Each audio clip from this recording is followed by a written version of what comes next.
Only the names have been changed to protect the innocent.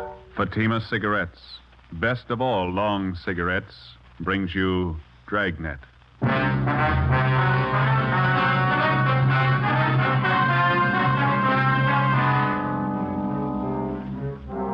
You're a detective sergeant. You're assigned to homicide detail. A woman is knifed to death in her home. The body bears the mark of inhuman attack. The killer escapes. Your job, get him. If you want a long cigarette, smoke the best of all long cigarettes. Smoke extra mild Fatima. Yes, Fatima is the king-size cigarette which contains the finest Turkish and domestic tobaccos superbly blended to make it extra mild, to give Fatima a much different, much better flavor and aroma than any other long cigarette. That's why Fatima has more than doubled its smokers coast to coast. Enjoy extra mild Fatima yourself. Best of all long cigarettes. It's wise to smoke extra mild Fatima. It's wise to smoke extra mild Fatima.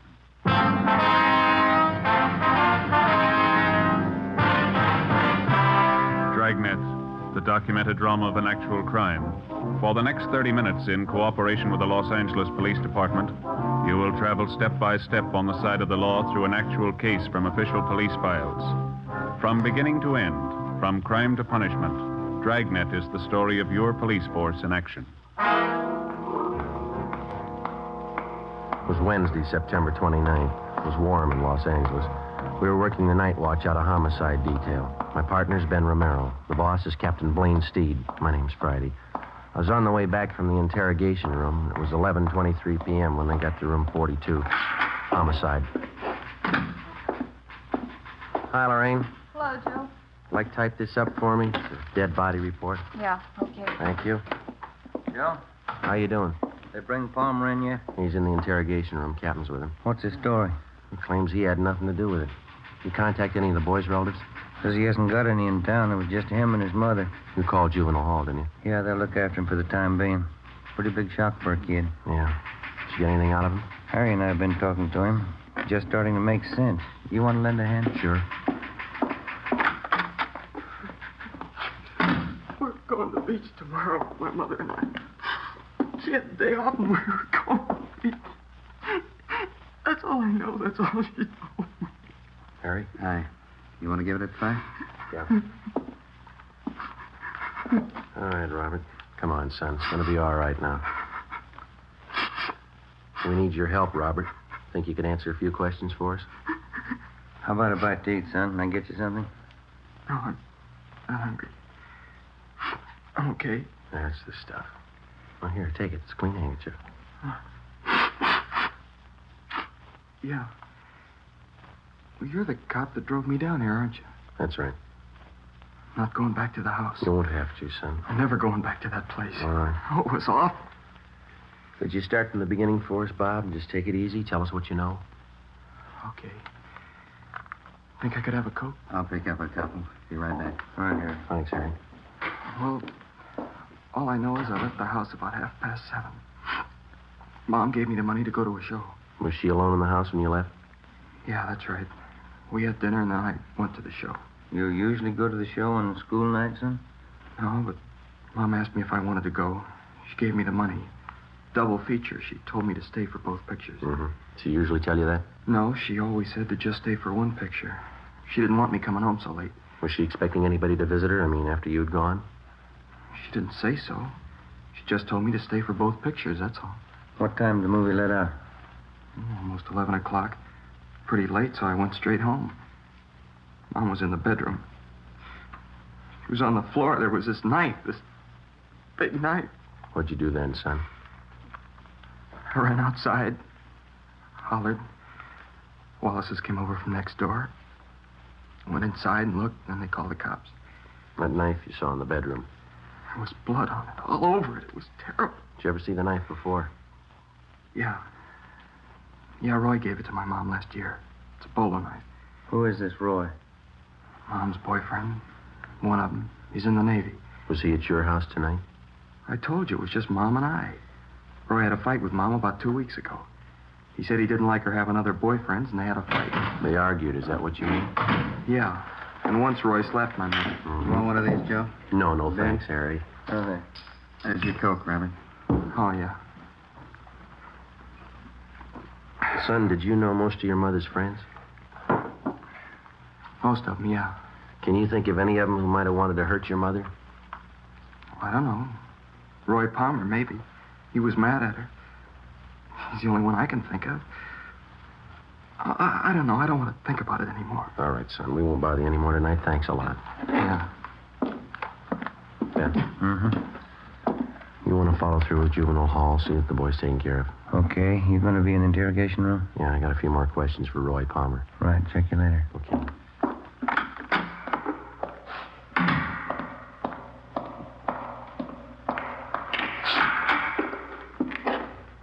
Crime lab back yet, Friday? No, not yet, Captain. Just talked with the Reynolds boy. Yeah. Can't believe anything that kid tells you. He's a liar. He hates me. You give him reason to hate you, Palmer? The kid's a liar, that's all. You were his mother's boyfriend. He says 2 weeks ago you had a fight with her that you slapped her. All right, I slapped her. That don't make it murder. I wasn't near that house last night, and I didn't kill her. We found your knife in her bag. Huh? A bolo knife, bone handle. It's not mine. I gave it to her a year ago for a present. Didn't even know she still had it. Look, why do you have to pick on me? Because you had a motive and you haven't got an alibi. What about all those bums you used to run around with? Why don't you ask them for alibis? When we find them, we'll ask them. Do you know any of them, Palmer? The other men that she went out with? How'd I know? The only time she ran around was when I was on sea duty. And how'd you know she was running around? Friends of mine. I saw her out with these guys. I get it.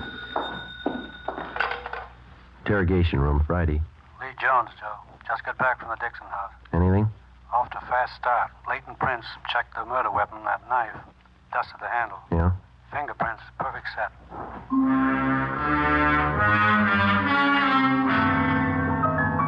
Captain Steed and I took the suspect, Roy Palmer, down the hall and had his fingerprints taken. At the same time, across the street in the crime lab, a set of fingerprints were lifted from the weapon which had taken the life of Mrs. Betty Dixon. The 2 sets of prints were checked and rechecked. They didn't match. Every object in the murder house was gone over for fingerprints and further evidence. Roy Palmer's fingerprints were on none of them. He was released pending further investigation. The only suspect in one of the most savage murders in the history of the city was free. The next morning, Captain Steed and I met with Chief of Detectives Thad Brown. How about the dead woman's son? You talk to him again? Well, Romero's with him now. He's taking down a list of all the people that his mother knew, friends, neighbors, everybody. No luck yet with a set of fingerprints? No, we've got no record on him. Checking them through Washington, we ought to get a kickback pretty soon. Set of prints and a piece of envelope. That's physical evidence, huh? Yeah. One of the top corners off an envelope. Had a postmark on it, Sonoma.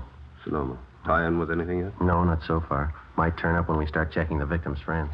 They posted the body this morning. I guess you saw this coroner's report. Yeah, I did.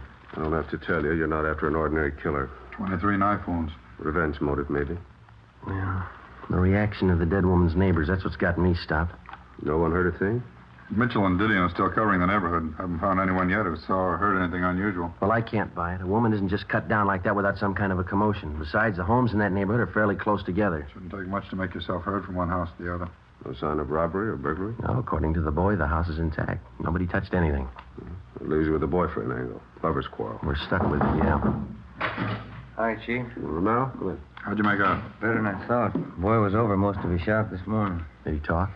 5 pages of names and addresses. He gave me all of them. Well, how about that boyfriend angle? Oh, about half a dozen names. Seems the mother had quite a social life since the boy's father died. You confirmed the boy's story about going to the movies? Yeah, it checks out. Pretty nice kid, considering the environment he's been raised in. Well, how about those names, Ben? Any of them list Sonoma as their hometown? No, I don't think so. Let me check here. Okay. No. No. Huh? No, none of them. All right, you better start digging into that list. Postmark may tie in later. Meantime, you still have that set of fingerprints. No chance for mistake there. When you reach the right man, those prints will connect him with the killing. That makes it simple for you. Prince will tell us who he is. You got only one answer to dig for. Yeah. Where he is. Thursday, September 30th, 11 a.m. We started checking the list of the murdered woman's friends through R&I for any possible criminal record. It's usually the case that a major crime rates headline space twice. When the crime is committed, when the criminal is apprehended. Between the two, more than often, there's a space of weeks and months, sometimes even years. in which the police officer goes through the monotonous, undramatic business of checking files, asking questions, sifting and sorting leads and evidence until he finally reaches the criminal. For a news story, it's pretty dull material, but it proves out the contention of most working detectives. You don't catch criminals with headlines. Monday, October 4th. We checked with a Miss Lucille Dana, a counter clerk at a little market out on Crenshaw. It's a terrible thing. I've been away on my vacation. Heard about it when I got home yesterday. You were pretty good friends with Betty Dixon. That right, Miss Dana? Yeah, pretty close. Oh, excuse me a minute. I'll take care of this customer. Yeah, all right. Is everything, sir? No, 2 bags of them jelly beans, please. All right. Okay, that's all. Oh, that's 19. 87. 9. 87. This is not marked. Just a minute. Tommy? Yeah, Number 2 corned beef. How much? just a minute. 67. Thanks.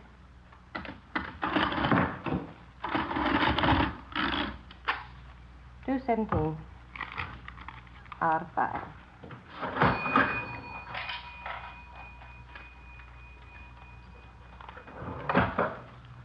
$2.17. $2.20, $25, $50, $3, 4, 5. Mm-hmm.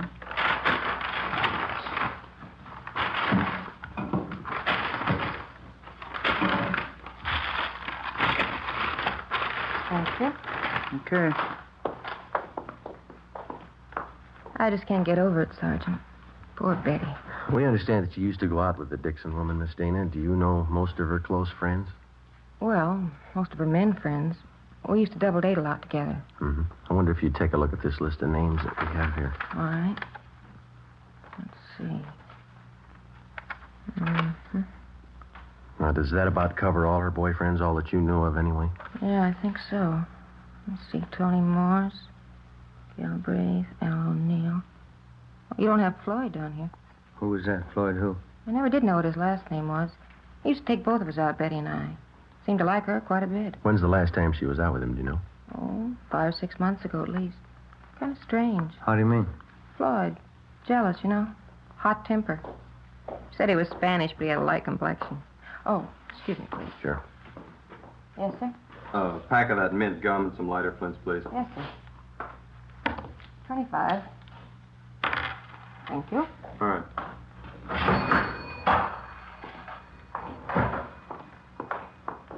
Could you describe this Floyd for us, Miss Dana? Well, he was kind of fresh and conceited in some ways. He was attractive. A lot of fun. How about his physical appearance, his weight and height? About 6 feet, I'd say. Nice build. 180 pounds, I guess. Mm-hmm. Dark hair, dark brown eyes. Good dancer. How'd he and Miss Dixon get along? Oh, I don't think he did it. Floyd and Betty used to fight all the time, but she used to fight with Roy Palmer, too. I don't think Floyd did it. Is he in town now, do you know? No, I don't. As I say, last time I saw him was 6 months ago. Would you know if Mrs. Dixon saw him recently? If she did, she didn't tell me. You have no idea, then, where we could get in touch with this Floyd? Well, no, I don't. He's from up north originally. Is that so? Yeah, Sonoma. Ben and I went back to the office and got up a teletype to the Sonoma Police Department along with a description of the suspect named Floyd. Then we checked with the 16-year-old son of the murdered woman. He remembered the man called Floyd, and essentially his description of the suspect checked out with that given us by his mother's friend, Lucille Dana. 3 p.m. We met with Lieutenant Harry Didion and Captain Steed. You want to fill him in, Didion? Finally got in touch with the dead woman's next-door neighbor. His name's Conroy. Get anything out of him? They seem to be the only ones who heard anything the night of the murder. What'd they have to say? Let's see. Yeah, they saw Mrs. Dixon's son, Robert, leave the house about 7:30 the night of the murder. And nothing till 8:30. Yeah? They heard loud pounding on the back door of the Dixon home. The door finally opened. They heard an angry woman's voice invite the person in. A man? Yeah. Any description? Not much. She was tall, good build. Not much, Jack. Go on. Neighbors said it was quiet then for about an hour. And they heard a woman crying. Said it sounded like Mrs. Dixon. They make out any of the conversation? I got it right here. About 9:30, they heard Mrs. Dixon, a lot of loud talking. She said, "Why don't you kill me then, Floyd? Put me out of my misery." Mm-hmm. Anything else? They said it was quiet between 9:30 and 10. And they heard something that sounded like the thud of a body falling on the floor, a piece of furniture overturned. No screams for help. Funny, but the neighbors say no. The only other thing they heard was Mrs. Dixon. Here's a quote. She said, "Do a good job, finish me off." None of the neighbors thought of calling the police. Well, they told me they didn't want to get mixed up in a family fight. None of their business. She had quite a few men visitors. That's all of it, huh? No, one more thing. I guess this is what made the neighbors think everything was all right. About 10:15, they heard a man's voice, couldn't make out any words. Then they heard Mrs. Dixon say, "Please kiss me goodbye." Mm-hmm. A few minutes after that, they heard someone leave for the back door. They see him? Not very good. I think it was the same man they saw go in. Pretty tall, good build. That's it. Where does it leave us? Pretty weird. How about that? Oh, I don't know. She was supposed to be a sane woman. She'd have to be pretty drunk to ask a man to kill her. The man would have to be pretty drunk to take her up on it. Why the killer used that bolo knife on the victim? That piece of envelope we found by the body. Yeah, it was postmarked Sonoma. There's a state mental hospital up there. Just a hunch. Maybe we're dealing with a maniac. 4 p.m. Monday. R&I could give us nothing because of the meager description. Ben and I checked out of the office and went over to the state building to the Department of State Institutions. First, we checked the name Floyd through the files, using it as a last name, then as a first name. We failed to connect. Either the names didn't fit the description of the suspect, or they were elderly men still confined to the institution at Sonoma. We checked through the files using Floyd as a middle name. We came up with 2 recent parolees from Sonoma. Both matched the description almost perfectly. Both had the middle name of Floyd. We checked out the first one, Charles Floyd Johansson. We found out that he'd been returned to Sonoma almost a month before. The second parolee still had his freedom. We took a set of his fingerprints back to the office and had them checked out with a set of prints found on the murder weapon. How's it shape up, Joy? Richard Floyd Coleman. That the right name? Yeah. Any make? He's your killer.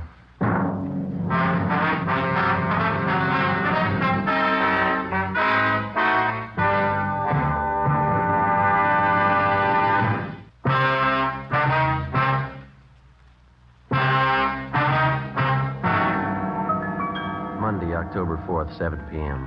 We got on an APB and a radiogram on Richard Floyd Coleman. We checked DMV for possible auto ownership. From his record, we found that he had been confined twice to the state mental hospital at Sonoma. The first time for a period of 2 years, the second time for 14 months. Hospital files showed us that on both occasions he had been committed by his older sister, Evelyn Coleman, his only living relative. Her address was listed as 5640 Upper Terrace, an apartment court in the East Wilshire district. We drove out to question her. In one of her apartment windows was a hand-lettered sign, seamstress, dresses made to order, Evelyn Marie Coleman. She turned out to be a tall, quiet girl in her 30s, gray eyes, brown hair. She worked on the sewing machine while we talked with her. I'm sorry to be so rude, Sergeant, but I have to have this blouse ready by 2 this afternoon. Miss Tyler's coming to call for it. That's perfectly all right, Miss Coleman. Exactly. What was it you wanted to know? It's about your brother, Richard. Oh, anything wrong? No, we're just checking, that's all. We'd like to talk to him. Oh, what about? Routine check. We understand he spent some time up at Sonoma. Yes, he did. Richard's had a hard time of it. Doctors don't seem to know the trouble. Poor Richard, he's so mixed up. You're his only living relative? Yes, I am. Folks died when we were both young. Practically raised Richard myself. Have you seen your brother lately, Miss Coleman? No, not lately. Why? You any idea where we might contact him? Well, no, I don't. You see, he travels around the state a good deal. Oh, is he working? No. Oh, but he writes from time to time. Oh, what was it you wanted to see him about, Sergeant? It was just routine questioning. We'd like to talk to him. Oh. Where was he when you last heard from him, Miss Coleman? Well, couldn't you tell me what you want to see him about? We'd just like to question him, that's all. Well, what about? You can tell me. Is your brother in the city now? Oh, I don't know. I just got back. I haven't heard from him in 2 weeks. Almost 3 weeks. Does he usually stay here when he's in town? Well, sometimes, yes. Is Floyd in some kind of trouble? Is that the name he usually goes by, Floyd? Well, most of his friends call him Floyd. Why? You think he might be staying with one of his friends here in the city? He might be. I don't know. Look, Sergeant, if Floyd's in trouble, you can tell me. I've seen him through lots of trouble before. Not this kind, miss. Women? Oh. I wish there was something I could do. Where was he when you last heard from him? He was in Santa Barbara. He wrote me. Please, Sergeant, why do you have to see Floyd? Excuse me. Yeah, sure. Hello? Oh, yes, Miss Tyler. Uh-huh. Well, maybe just a few minutes late. Would 2:30 be all right? Oh, fine, thank you. All right, Miss Tyler, bye. I'll have to hurry. Mrs. Tyler's blouse. Sure, you go right ahead. I really don't make much of a dressmaker, but I'm saving up. I'm going to buy a place in the valley farther out. Be fine for Floyd and me. Be awfully good for him. Floyd has to get away from the excitement. He's awfully nervous. Say, Miss Coleman, Sergeant? are those your brother's suitcases in the alcove back there? Yes, they are. They've been there for a month. I keep his odds and ends for him. You sure he hasn't been here in the past month? Oh, yes, I'm sure. Please, Sergeant, why don't you tell me the truth? I've been through this before. There's trouble with Floyd. What is it this time? It's pretty bad. Well, what is it? We want to ask him about a murder. Oh, no, he wouldn't do that. You sure it was Floyd? We'd like to talk to him.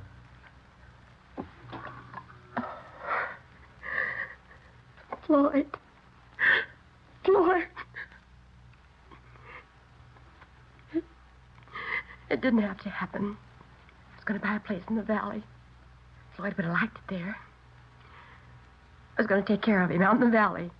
Do you have any idea where we could find him, Miss Coleman? No, I don't. I don't know where he is. Santa Barbara, that's the last I heard. I've been worried about him. If he was in the city, would he come here to stay, ma'am? Well, he did before, yes, but I don't know about now. Does he have a car? No, not that I know of. No, I don't know what he's living on. He doesn't have any money. Who was the woman? Oh, Mrs. Dixon. Seems to know your brother pretty well. Oh, boy. You better grab that, Ben. Yeah, all right. Hello. Yes. That's all right. Thank you. Yeah. Mrs. Tyler, she'll pick up her blouse tomorrow.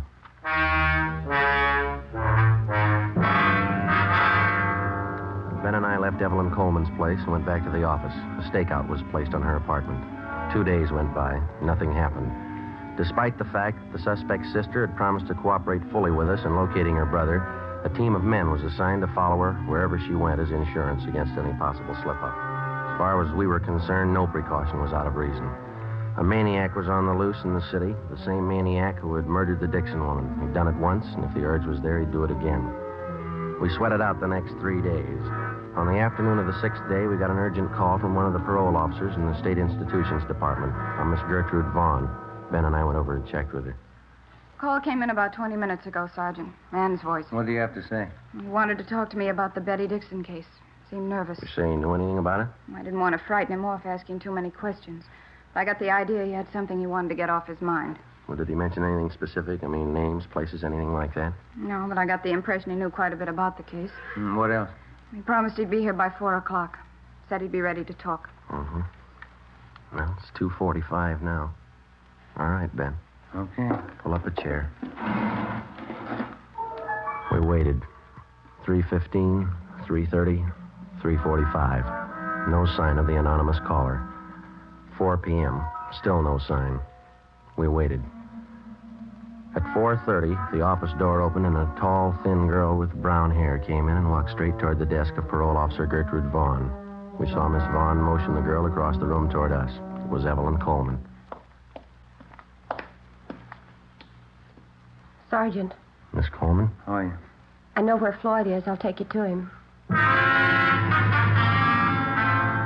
4:35 p.m. Ben and I left the state building with Evelyn Coleman, got in our car, and drove north across the city, according to her directions, until we got on Highway 66. We continued driving north out of the city. Evelyn Coleman sat quiet in the back seat, looking at her hands folded in her lap. Except for directions, she said nothing. Approximately 3 miles out of the city, she directed us off onto a county highway. We drove east for a few miles, then we turned north onto an unpaved road lined with eucalyptus trees. We'd gone a little less than a mile when she directed us to pull up. We can walk the rest of the way. Okay. It's not far. All right. All right. This way. Your brother been out here all this time?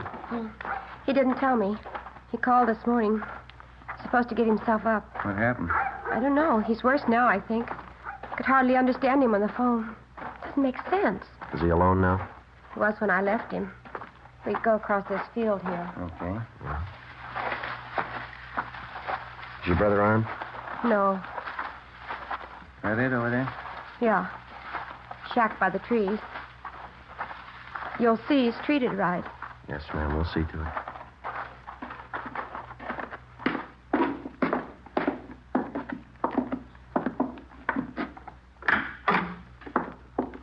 Evelyn?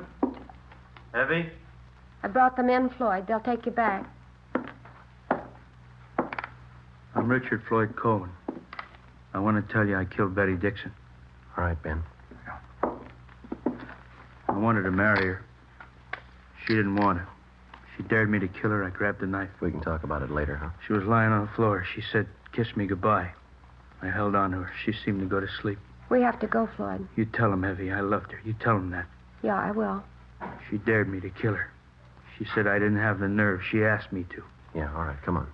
Try to tell him that at the hospital. Yeah. I'm not crazy.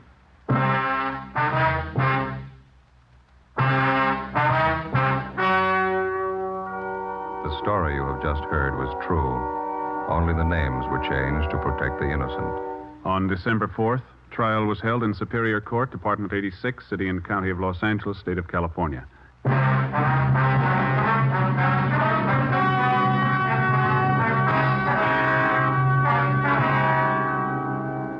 Richard Floyd Coleman was examined by 6 psychiatrists appointed by the court and was found to be criminally insane. He was committed to the state mental hospital at Mendocino for an indefinite period of time. You have just heard Dragnet, a series of authentic cases from official files. Technical advice for Dragnet comes from the Office of Chief of Police W.A. Wharton, Los Angeles Police Department. Fatima Cigarettes, the best of all long cigarettes, has brought you Dragnet from Los Angeles.